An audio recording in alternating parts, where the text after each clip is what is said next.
right form of verb. Right form of verb.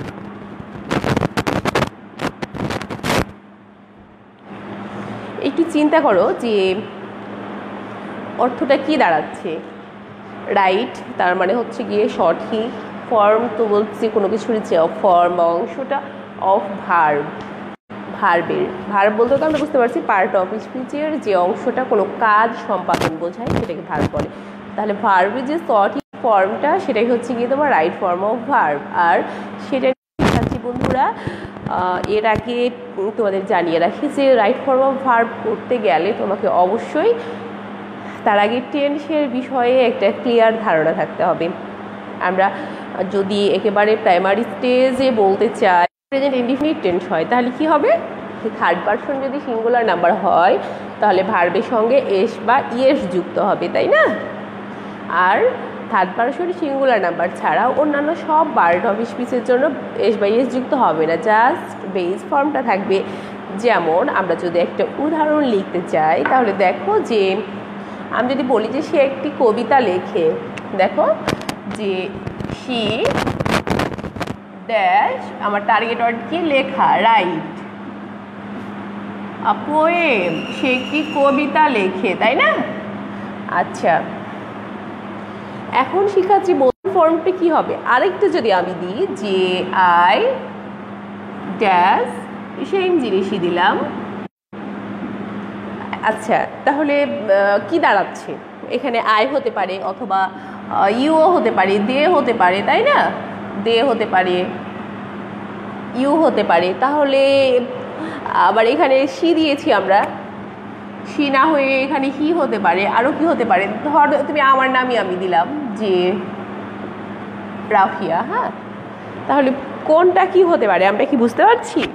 ওকে তোমাদের আবারও বলি একটু আমরা সবাই বোঝার চেষ্টাটা করি। দেখো যে এটা হচ্ছে প্রেজেন্ট ইনডিফিনিট টেন্স, যে সে একটি কবিতা লেখে। প্রেজেন্ট ইনডিফিনিট টেন্সে সাবজেক্ট যদি থার্ড পারসন সিঙ্গুলার নাম্বার হয় তাহলে তোমাকে ভার্বের সঙ্গে এস বা ইয়েস যুক্ত করতে হবে, তাই না শিক্ষার্থী বন্ধুরা? তাহলে যেমন রাফিয়া এটা হচ্ছে আমার নাম, third person singular, he she এগুলো হচ্ছে থার্ড পারসন সিঙ্গুলার, নামের পরিবর্তে ইউজ করা হয়েছে। এবার দেখো থার্ড পারসন সিঙ্গুলার হলে ভার্বের সঙ্গে আমরা এস বা ইয়েস দিব, তার মানে এখানে আমাদের সঠিক উত্তরটা কি হবে বলো তো? ইয়েস, তোমরা সঠিক উত্তর বলতেই নিশ্চয়ই পারবে। সঠিক উত্তরটা হচ্ছে রাইট, এস যুক্ত হলো রাইটের সঙ্গে, তাই না? এবার দে ইউ আই এগুলো হচ্ছে কি থার্ড পারসন সিঙ্গুলার নাম্বারের বাইরে। যেমন আই হচ্ছে তোমার ফার্স্ট পারসন সিঙ্গুলার, ইউ হচ্ছে তোমার সেকেন্ড পারসন সিঙ্গুলার বা প্লুরালও হতে পারে, দে হচ্ছে তোমার থার্ড পারসন বাট প্লুরাল। তাহলে রাইট ফর্ম অফ ভার্ব করতে গেলে আমাদের কিন্তু টেন্স, নাম্বার, পারসন এগুলোর বিষয়ে একটা ভালো ধারণা থাকতে হবে। নিশ্চয়ই আমরা এর আগের ক্লাসগুলোতে এগুলো শিখে আসছি, তাই না? তাহলে এখানে কিন্তু ভার্বের সঙ্গে এস বা ইয়েস যুক্ত হচ্ছে না, তাহলে উত্তর কি হচ্ছে? উত্তরটা ওইটাই থেকে যাচ্ছে যে দে রাইট আ পোয়েম, তারা একটা কবিতা লেখে, এখানে এস বা ইয়েস যুক্ত হচ্ছে না। তো এইটা গেল একটা নিয়মের কথা। তো শিক্ষার্থী বন্ধুরা আমরা এটা বুঝতে পারলাম কিনা একটু কমেন্ট করে জানিয়ে দাও যে ম্যাম এটা আমরা ক্লিয়ার বুঝতে পেরেছি অথবা পারিনি।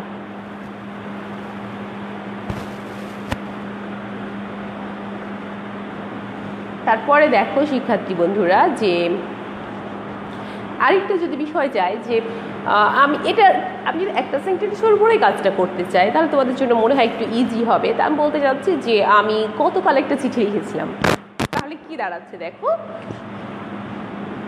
এটা কিন্তু পাস্টে বলছি, আই বলো আর সি বলো এখানে ম্যাটারটা কিন্তু সেম। হ্যাঁ আই অথবা সি, টার্গেট ওয়ার্ড হচ্ছে তোমার রাইট আ পোয়েম ইয়েস্টারডে, তুমি এটা ইয়েস্টারডেই বলো,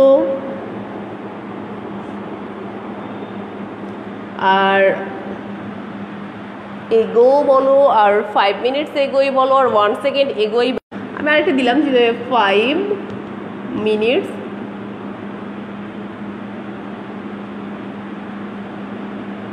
ago, উঠে চিঠি লিখেছিলাম 5 মিনিট আগে, সরি একটা কবিতা লিখেছিলাম 5 মিনিট আগে বলতে পারি, আমি ইয়েস্টারডে বলতে পারি, আমি ওখানে বলতে পারি যে দ্য ডে বিফোর ইয়েস্টারডে বলতে পারি, হ্যাঁ, যে গতকালের আগের দিন মানে গত পরশু, গত কোনো কিছু বোঝাতে তোমার কি হবে পাস্ট।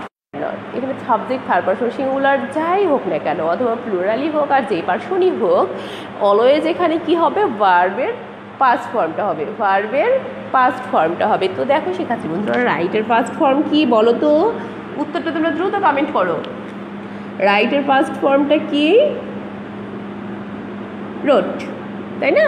রিহার্সি রোট আ পোয়েম ইয়েস্টারডে, গতকাল সে একটি কবিতা লিখেছিল, বা 5 মিনিটস অ্যাগো, সে 5 মিনিট আগে একটা কবিতা লিখেছিল। তো এটা যদি 1 সেকেন্ডও হয় তাও সেটা এগো মানে পাস্ট হয়ে যাচ্ছে, হ্যাঁ, তাহলে এখানে তোমাকে সিম্পল পাস্ট ইউজ করতে হবে। তো আমরা নিশ্চয়ই এটা বুঝতে পেরেছি শিক্ষার্থী বন্ধুরা। এবার তুমি বলো তো এটা যদি ফিউচারে হয় তাহলে আমরা কি করব? আচ্ছা, যদি এখানে টুমোরো থাকে তাহলে দেখে নাও, I dash write a poem tomorrow, অথবা কি বলতে পারি আগামীকাল অথবা আগামী পরশু। আগামী পরশু মানে কি? The day after tomorrow, the day after tomorrow, the day after tomorrow হচ্ছে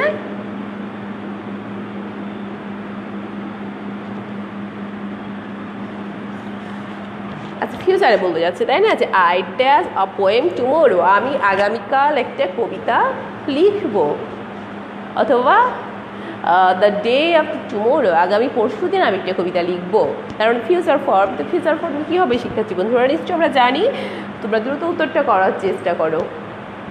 তাহলে দেখো যে আয়ের জন্য আমরা স্যাল ইউজ করব, আমরা উইল ইউজ করলেও সমস্যা নেই, আমরা স্যাল ইউজ করবো। আই স্যাল, স্যালের পরে ভার্বের কী হবে? Base form. I shall write a poem tomorrow, আমি আগামীকাল একটা কবিতা লিখব, অথবা I shall write a poem the day after tomorrow, আমি কি করব? আগামী পরশু দিন একটা কবিতা লিখব। তো শিক্ষার্থী বন্ধুরা তোমরা নিশ্চয়ই বুঝতে পারছো, আর যদি বুঝতে পেরে থাকো তাহলে yes ma'am, okay ma'am, no problem ma'am লিখে কমেন্ট করো। আর যদি কোথাও বুঝতে সমস্যা থাকে তাহলে লেখো যে ইয়েস ম্যাম প্রবলেম, অথবা কোন জায়গায় সমস্যাটা রয়েছে ঠিক সে জায়গাটা ইন্ডিকেট করো যে ম্যাম আমি এই জায়গাটা বুঝতে পারলাম না। তো আমি একটু তোমাদের চেক করে নিই, বলছি তোমাদের কিছু বলার আছে কি না আর লাইভটা ক্লিয়ার আছে কি না। তো তারপরে আমরা আরও পরের অংশে চলে যাব। তো দেখে নিই।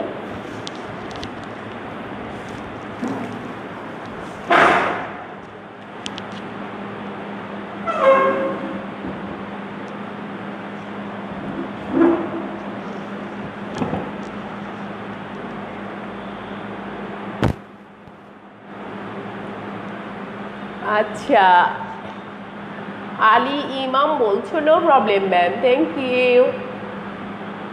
আচ্ছা, রেশমা জানতে চেয়েছো যে উইল ইউজ করলে প্রবলেম হবে কি না। উইল ইউজ করলে কোনো প্রবলেম হবে না, এবং উইল দিয়ে আসলে জোর দেওয়া অর্থে বোঝায় যে সে একটি কবিতা লিখবে, সমস্যা নেই, লিখতে পারো। আচ্ছা, লাইলা শিরিন জেমির লিখেছো যে শ্যাল রাইট, হ্যাঁ শ্যাল রাইট, উইল রাইট হবে। সাদিয়াতুন নূর জয়েন করেছো, থ্যাংক ইউ। ত্রিনা রোড উত্তর করেছো, সামিয়া ইসলাম রোড, হ্যাঁ অনেকে উত্তর করেছো। Afia Khatun Reshma, thank you so much. আমি ওইটাই চাচ্ছি যে তোমরা রেবিনা খাতুন থেকে কে যেন নামটা কি বাবা তোমার? ওয়ালাইকুম আসসালাম। হ্যাঁ, আমি তো এর মধ্যে তোমাদের সঙ্গে অনেক দিনই যোগাযোগ নাই, তো সবার নামগুলো ভুলে আছি। প্লিজ তোমরা মাইন্ড করো না, নামগুলো বলতে থাকো।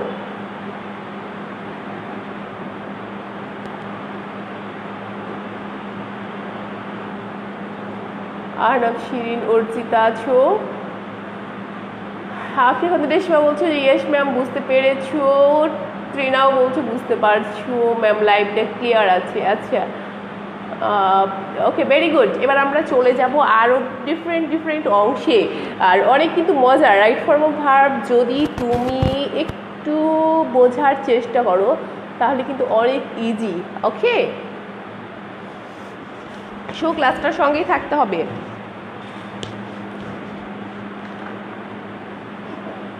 তো শিক্ষার্থী বন্ধুরা, আমরা আরও গুরুত্বপূর্ণ অংশগুলোতে স্টেপ বাই স্টেপ চলে যাব।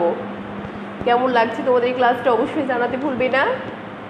আসলে তোমাদের একটু পজিটিভ কমেন্টটা অনলাইন ক্লাসে আমাদের জন্য অনেক বড় একটা প্রেরণা। হ্যাঁ, আচ্ছা, আমি যদি একটা সেন্টেন্স নিয়েই কাজটা করতে চাই তাহলে দেখো।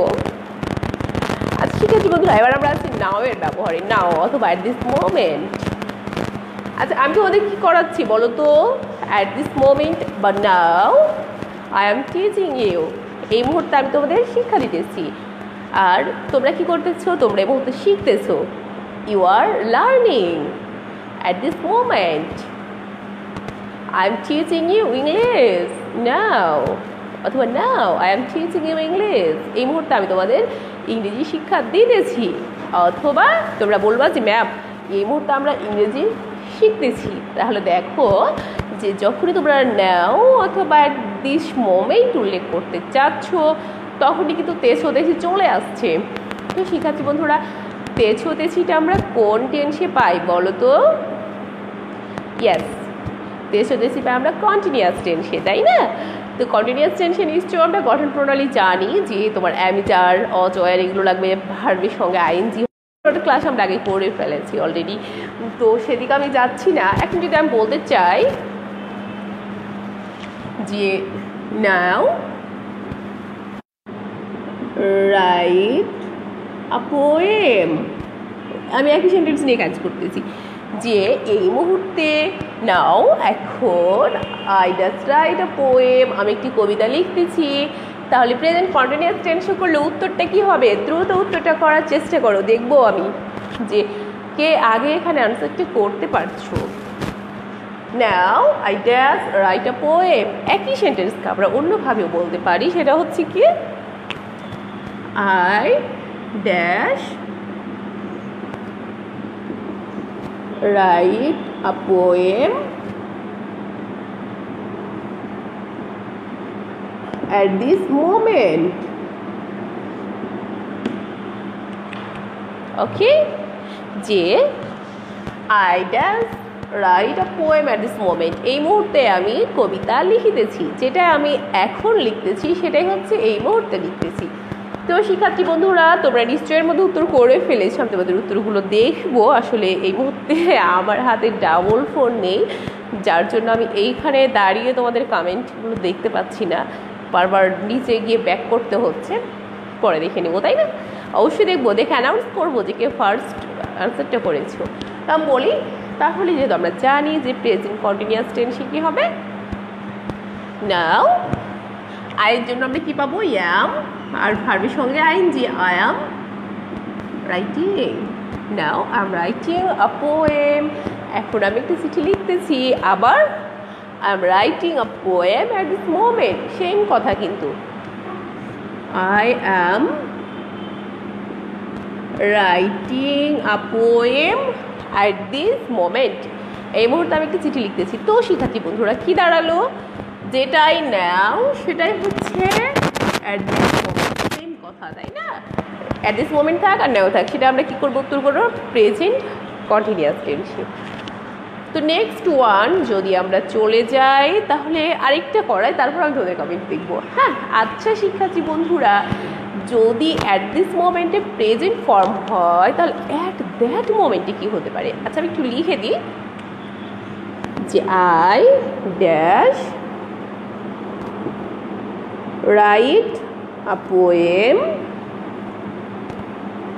at that moment. at that moment মানে কি? ওই মুহূর্তে। আচ্ছা, কি হতে পারে বলো তো? ওই মুহূর্তে কি করছিলাম? ওই মুহূর্তে আমি একটি চিঠি লিখতেছিলাম। তার মানে কি এটা? Past continuous. পাস্ট কন্টিনিউয়াস হলে কি হবে? এম ইজ আর এর পাস্ট ফর্ম কি ওয়াজ ওয়ার, তাহলে আয়ের জন্য কি পাবো আমরা, আয়ের জন্য পাবো ওয়াজ, আই ওয়াজ রাইটিং, তাই না? I was writing a poem at that moment. ওই মুহূর্তে আমি একটা কি করতেছিলাম, চিঠি লিখতেছিলাম। ওই মুহূর্তে আমার বাবা গাড়ি ড্রাইভ করতেছিলেন। My father was driving car at that moment. আবার কি হতে পারে যে ওই মুহূর্তে আমি স্কুল যাইতেছিলাম, তাহলে কি হবে বলো তো, ওই মুহূর্তে আমি school যাইতেছিলাম। I was going to school at that moment. ওই মুহূর্তে আমি স্কুল যাইতেছিলাম, ওই মুহূর্তে আমি পড়াশোনা করতেছিলাম, তাহলে কি হবে, I was reading at that moment. আবার তুমি বলতে পারো যে ওই মুহূর্তে আমি তোমার জন্য অপেক্ষা করছিলাম, তাহলে কি হবে, I was waiting for you at that moment. I was waiting for you at that moment. ওই মুহূর্তে আমি তোমার জন্য অপেক্ষা করতেছিলাম। তো শিক্ষার্থী বন্ধুরা নিশ্চয়ই আমরা বুঝতে পারছি যে পাস্ট কন্টিনিউয়াস টেন্স হবে তখনই যখন আমরা ওই মুহূর্তে পাবো, আর এই মুহূর্তে মানে আমরা করতেছি, তাহলে কি I am waiting for you at this moment, অথবা now I am waiting for you, এই মুহূর্তে আমি তোমার জন্য অপেক্ষা করতেছি। Yes, now I am waiting for your comment, আমি এখন তোমাদের কমেন্টের অপেক্ষা করতেছি। ওকে, তো শিক্ষার্থী বন্ধুরা নিশ্চয়ই তোমরা এইটুকু বুঝতে পেরেছো আমি আশা করবো। তো তোমরা একটু আমাকে আবারও জানিয়ে দাও যে ইয়েস ম্যাম ক্লিয়ার, বুঝতে পেরেছি। আর যদি বুঝতে না পেরে থাকো তাহলেও বলো যে ম্যাম বুঝতে পারিনি, কোন জায়গাটা বুঝতে পারলাম না সেই জায়গাটা আবারও রিপিট করব। আর বুঝতে পারলে okay ma'am, yes ma'am, yeah ma'am, clear ma'am, no problem ma'am, no doubt ma'am লিখতে পারো। ফেসিং নো প্রবলেম ম্যাম, হ্যাঁ তোমরা ইচ্ছে মতো এগুলো লিখো, একটু করে আমাদের লেখার অ্যাবিলিটি বাড়ুক, আমাদের বলার অ্যাবিলিটি বাড়ুক। তো শিক্ষার্থী বন্ধুরা তোমাদের কমেন্টগুলো আমি এখন দেখতে থাকবো। তোমরা তাছাড়া বলতে পারো নাইস ম্যাম, গুড ম্যাম, মানে বুঝতে পারছো, এক্সেলেন্ট ম্যাম, ওয়ান্ডারফুল ম্যাম বলতে পারো যে তোমাদের বুঝতে পেরেছো, এক্সেলেন্ট, ওয়ান্ডারফুল, এটাও কিন্তু তুমি বলতে পারো এই মুহূর্তে। এক কথায় তুমি তোমার ভোকাবুলারিটা ইনক্রিজ করো। Just amazing ma'am, awesome ma'am বলতে পারো, তো কোনো প্রবলেম নেই, তাই না? Very nice ma'am, perfect ma'am বলা যায়। তো চলো আমরা দেখে নিই যে আমার শিক্ষার্থী বন্ধুরা কি কমেন্ট করলো।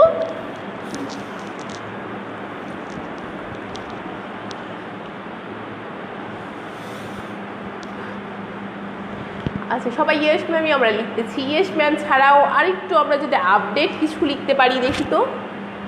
আচ্ছা, আলী ম্যাম নাইস লিখেছো। আচ্ছা, আমি আগে থেকে এবার কমেন্টগুলো একটু ব্যাকে চলে যাই।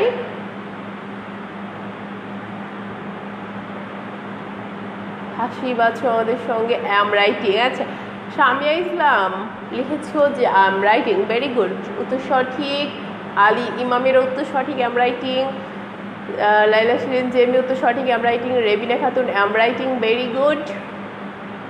লাইলা শিরিন জেমি লিখেছো ওয়াজ, ইয়েস লাস্টিকটা ওয়াজ রাইটিং।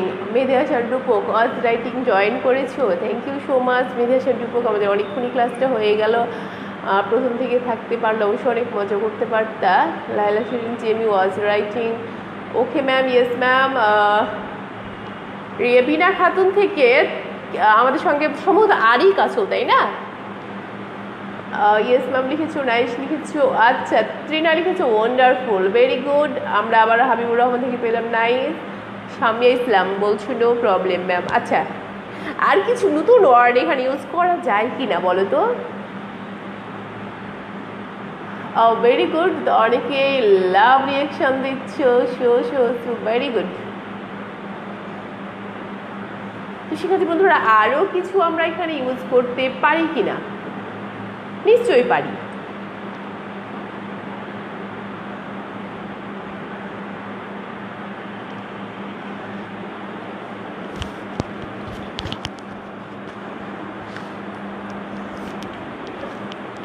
তো শিক্ষার্থী বন্ধুরা আসলে আজকে আমরা যেটুকু শিখলাম এটুকুই ধরে রাখার চেষ্টা করি আর বাসায় বেশি বেশি প্র্যাকটিস করি, তাই না? তাহলে আমরা আজকে শিখলাম যে present indefinite tense, past indefinite tense, future indefinite টেন্সকে কীরকম রাইট ফর্ম অফ ভার্ব হতে পারে। সঙ্গে শিখলাম যে প্রেজেন্ট কন্টিনিউয়াস টেন্স এবং পাস্ট কন্টিনিউয়াস টেন্স, তাই না? নেক্সট ক্লাসে আমরা পারফেক্ট শিখবো। এরপরে যে কিছু নর্মাল নিয়ম কানুন রয়েছে সেগুলো আমরা দেখব। তো একদিনে আমরা এর চেয়ে বেশি গেলে সম্ভবত আমাদের ধরে রাখা কষ্টকর হয়ে যাবে। সো আমরা আজকে যেগুলো শিখলাম এগুলো দিয়ে বাসায় প্র্যাকটিস করি। এখন তোমার বাসায় কাজ হচ্ছে যেটা, সেটা আমি একটু তোমাকে ইন্ডিকেট করে দিই। হোমওয়ার্কটা একটু খেয়াল করো। হোমওয়ার্ক হচ্ছে যে তুমি বেশি বেশি করে সেন্টেন্স তৈরি করবে। কি দিয়ে? নাও এ ওয়ার্ড দিয়ে করবে। অ্যাট দিস মোমেন্ট, তুমি লিখে অবশ্যই আমাদের এখানে কমেন্টও করে দিতে পারো। At this moment, at that moment, হ্যাঁ, now at this moment, at that moment. তারপরে হচ্ছে গিয়ে তোমার yesterday, tomorrow, the day before yesterday, the day before yesterday, তারপরে কি বলতে পারো?